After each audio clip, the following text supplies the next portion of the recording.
سلام دوستان، خیلی خوش اومدیم به این ویدیو. تو این ویدیو اومدیم همونطور که دیدین تو این ویدیو اومدیم که بهتون آموزش بدیم چگونه یا آیا چطوری فونت فارسی رو در اینشات دانلود کنیم و مثلا چیزی خواستیم بنویسیم متنمون زیبا باشه.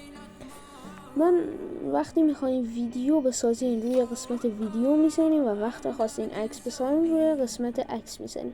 من الان میخوام عکس بسازم، روی قسمت عکس میزنم، کلیک میکنم. بعدش اگر ویدیوی قبلا خواستین و اون رو میخواین نوشته کنید سه گزینه میاد و روی اون کلیک کنید. من میخوام ویدیو جدید بسازم، پس روی جدید کلیک میکنم و بعد وارد گالری میشه. من میخوام روی یکی از عکس‌های خودم کلیک کنم. عکسی که دوست داشتم این بود، خواستم روی این متن بنویسم. حالا روی گزینه متن که یه تی انگلیسی داره کلیک میکنم. حالا هر نوشته‌ای که خواستین رو می‌نویسیم. من میخوام بنویسم دعا. همونطور که می‌بینید متن من اینجوریه، اما برای شما اول متن شما اینجوریه و بیرنگ، هیچ حالتی هم نداره، همینجوری. خب اینجا تو این گزینه ها شما میتونید رنگ نوشته‌تون رو انتخاب کنید. کلی رنگ داره، از این قسمت خیلی قسمت قابلیت های زیادی داره. خب اینجا میتونید که دور و برش رو درست کنید و یا محیطش رو درست کنید. به نظر من بهترینشون اینه. این خیلی متن واضح میکنه و من اینو میخوام. حالا میتونید رنگش رو انتخاب کنید. من رنگ نارنجی رو میخوام، یعنی این رنگ.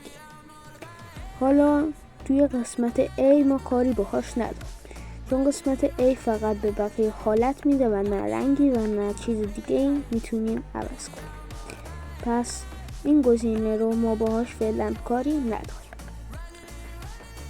حالا وقتی متن شما اینجوریه، شما فقط براتون اینا هستن، اصلا هیچ کار خاصی نمیکنه روی متن فارسی، فقط برای متن انگلیسی هست.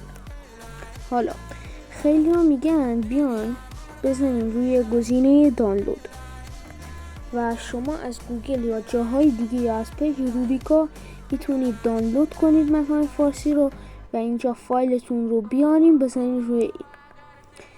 ولی من امتحان کردم و این روش دیگه فهمیدم و تحقیق کردم و این روش دیگه برای اینشات کار نمیکنه و قبلا کار میکرد. 2024 کار میکرد تا 2025 و وقتی 2026 شد یعنی 1405 دیگه این روش کار نمیکنه. حالا ما باید چیکار کنیم؟ ما که الان نمیدونیم چیکار کنیم، از این بخش بیرون میریم روی بخش فروشگاه. همطور که میبینیم فروشگاه فقط میبینیم برای انگلیسی، اینم که به درد ما نمیخوره. روی این بخش میزنید، یعنی زبان رو اینجا میتونیم عوض کنیم. دنبال فارسی میگردیم و همچنان ببینیم فارسی نداره. حالا باید چیکار کنیم؟ فقط چینی و انگلیسی و اینا داره. روی گزینه عربی کلیک میکنیم.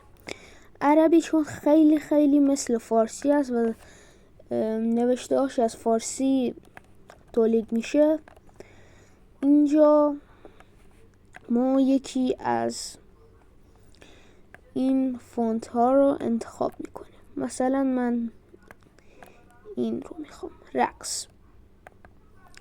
میزنین روی قفل را باز کنین، همچین صفحه‌ای برای شما میاد. روی باز کردن رایگان یا رایگان باز کردن میزنید، صبر میکنید.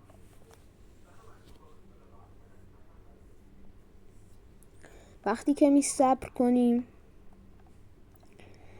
میزنه در حال بارگیری و میزنه استفاده کنید. ما روی گزینه استفاده کنید کلیک میکنیم و میبینید که اومد. الان مثلا من خیلی فونت های عربی دیگه من میگم باحالترینشون بالو بیجان. این مثلا نگاه کنید، این فونت فارسی دقیقا میاره براتون. خب اینم بود از ویدیوهای ما و میتونید فون بزرگ کنید، تکون بدید، نوشته‌تونم هر جا بذارید.